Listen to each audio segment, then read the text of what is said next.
皆さんこんにちは。今日は東京で開催されたレトロやネオレトロなシューティングゲームが主役のイベント、不思議なシューティングゲーム祭り in 新橋をリポートします。数回に分けてこのイベントに参加したパブリッシャーや展示されていたタイトルを紹介していきます。映画好きならきっと刺さる内容になってるはず。さらに会場でクリエイターたちから直接に聞いた情報もお届けします。今回の動画ではメビウスの出展内容を紹介します。会場は新橋駅のすぐ近くにあるビルの地下2階です。地下1階がメロみたいで、会場へ行くエレベーターを探すのに少し迷ってしまいました。このイベントは2024年に始まり、今回で2回目。このイベントでは新作や発売前のゲームをいち早く体験できる。さらにグッズやゲームをお得な価格で手に入れることができます。主催はメビウス。秋葉原ゲームショー2025の動画でも触れたパブリッシャーですね。メビウスのラインナップはレトロゲーマーとして興味を惹かれるゲームが多いのでよく注目しています。最初にロゴを意識したのはプレイステーション3の 2G アクションアルカディアスの戦姫でした。かなり前になりますが Twitch でも紹介したことがあります。それから特に 3DS のタイトルでメビウスをチェックするようになりました。例えば石戦国伝やメゾンドーマオ、クリーピングテラー、そして 3DS の鋼鉄帝国などですね。3年前 3DS の e ショップが閉じる前の動画でも買うべきゲームとしていくつかピックアップしました。他にもゲームがありますが、今回のイベントで紹介したいタイトルがたくさんありますので、そろそろ本題に入りましょう。はじめにメビウスブースの展示内容からチェックしていきます。呼ばない探偵宮妻ブレイカー。3D と昔ながらの2Gを組み合わせたシューティングゲームで丁寧なアニメーションと魅力的なキャラクターデザインが特徴です。プレイヤーは妖怪や宮妻を狩る若き呼ばない官忍を操作します。ツインスティックシューターで左スティックで移動、右スティックで射撃し、押し寄せる敵を倒していきます。レベルアップで習得できるスキルをうまく使い分けることが重要です。スキンの種類がたくさんありますよ。レベルを上げるには倒した敵の魂を集中して吸収する必要がありますが、その間は無防備になってしまいます。また忍につく守護霊によってショットの特徴が変わります。守護霊を使って攻撃もできる。さらに一時的に融合して能力アップも可能。強力な一撃を放てるようになります。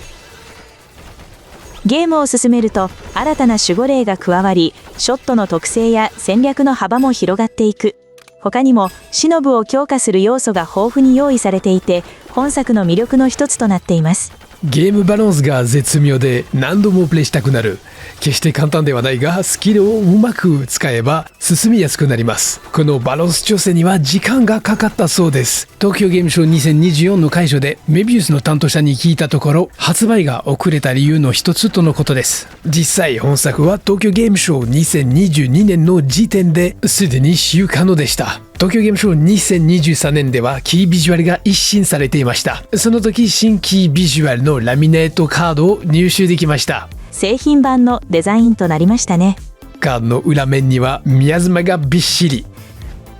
TGS2023 で配られたチラシには2024年春発売と書かれていましたが、最終的には2025年1月のリリースとなりました。そのパッケージ版を予約して購入しました。2025年10月末からは任天堂スイッチ2向けにもダウンロード版が配信されています。すでにスイッチ版を持っていれば500円でアップグレードが可能です。高解像度化に加え、ジョイコンのマウスモードにも対応しています。続いてはこれも結構待っていたゲーム、鋼鉄帝国 HG のスイッチ版。東京ゲームショー2022で初めて目にしたタイトル。本作は2018年にメビウスからリリースされた PC 版の移植だが、もともとその PC 版は任天堂 3DS 版の HD 化でした。その 3DS 版も2004年のゲームボーイアドバンス版をベースにしています。というのもゲームボーイアドバンス版自体が1991年にホットビが開発されたメガドライブ用のオリジナル版鋼鉄帝国のリメイクなんです。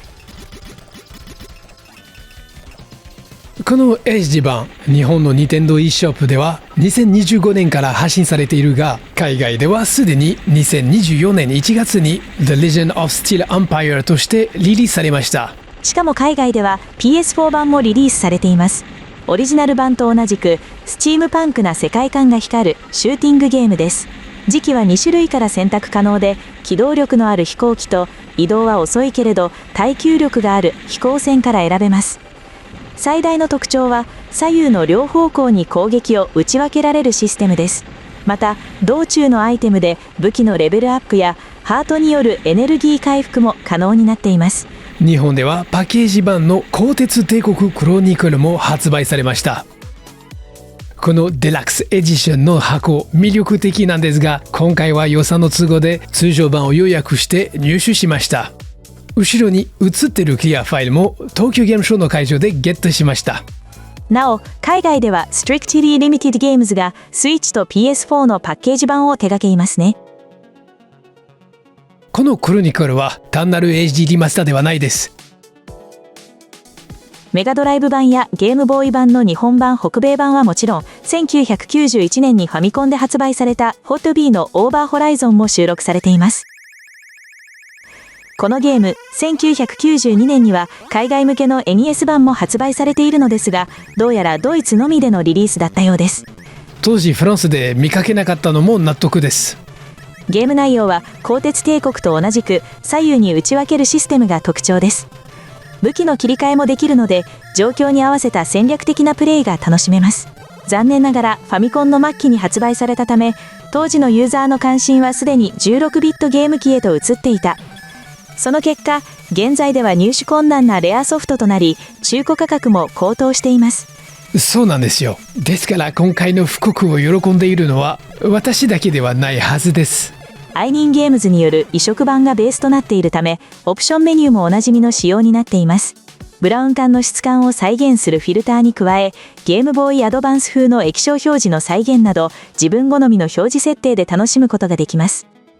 続いて、これはまた珍しいホットビのシューティングゲーム、カレードスコープスペシャルアナザー。まさかこの会場でこのタイトルがプレイできるとは思ってもみませんでした。オリジナルは1987年に MSX1 と2の両方に対応したカートリッジとして発売された縦スクロールシューティング。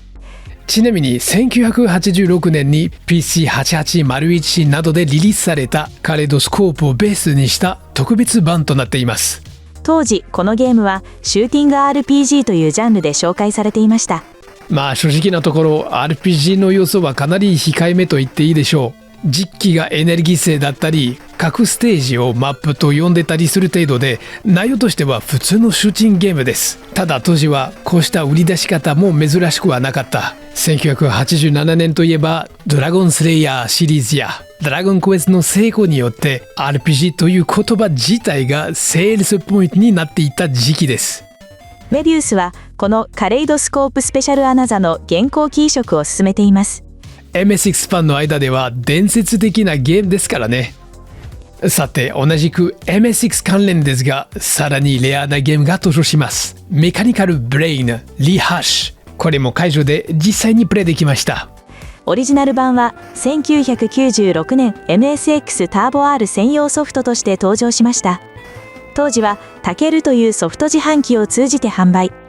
1986年から店頭のタケル端末でゲームを選び、その場でフロッピーに書き込むという世界的に見ても先駆的な販売スタイルでしたが、同じく1986年に登場したファミコンのディスクシステムも同様の販売方法をしていました。もう40年前ですよ。オリジナル版のメカニカルブレインは MSX2 プラスやタルボ R の性能、特にビデオチップ B9958 の限界を極限まで引き出した作品として知られています。今回のリハッシュ版は現代の技術で一から再構築されています。そして驚くべきことに、2026年発表予定の新アーキテクチャ MSX2++ のローンチタイトルになる予定だとか。この MSX2++ は新しいビデオチープ V9968 や Z80 互換の高速 CPU R80 を搭載するとのことで、非常に気になります。なぜこのタイトルを復活させたのかについても聞いてみました。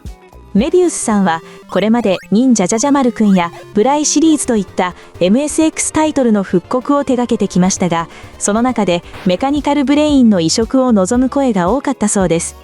そんな期待に応えるべく、スイッチ向けに2026年春頃の発売を目指して開発中とのこと。ちなみにブラインの1と2の MSX 版を収録したブラインコンプリートはスイッチ向けのパッケージ版が発売されています。メビウスで最後にプレイしたのは FZ フォーメーション Z です。シッチコネクション20周年イベントの動画でも紹介しましたが、今回はスイッチ版ではなくて Steam 版をプレイできました。プレイして真っ先に感じたのが、あれやけに速いな。聞いてみたら加速もでプレイしていました。オプションでスピードを 150% まで設定できる機能があり、これを使うとプレイ感覚がガラリと変わるのです。なかなか面白いアイデアです。通常のスピードでは1984年のアーケード版のようにロボット特有の重さがあります。そして加速モードになるとスピード感が増してよりダイナミックな操作が楽しめます。 FZ フォーメーション Z は5月21日に任天堂スイッチ2、PS5、Xbox シリーズ XS、Steam、そしてエピックゲームストアで発売予定です。最後にブースの物販コーナーもちらっと覗いてみましょう。驚いたのがタリカンアンソロジーボリューム1が2000円で販売されたこと。かなりお得ですよね。一方、宮妻ブレイカーや鋼鉄帝国、クロニクルといった人気タイトルはあっという間に完売。不思議なシューティングゲーム祭り in 新橋の紹介第1弾はここまでです。まだ紹介したいパブリッシャーやタイトルがたくさんあります。次回は VIP のコーナーを取り上げつつ、秋葉原の店舗も合わせてお見せします。それではまた近いうちに。さようなら。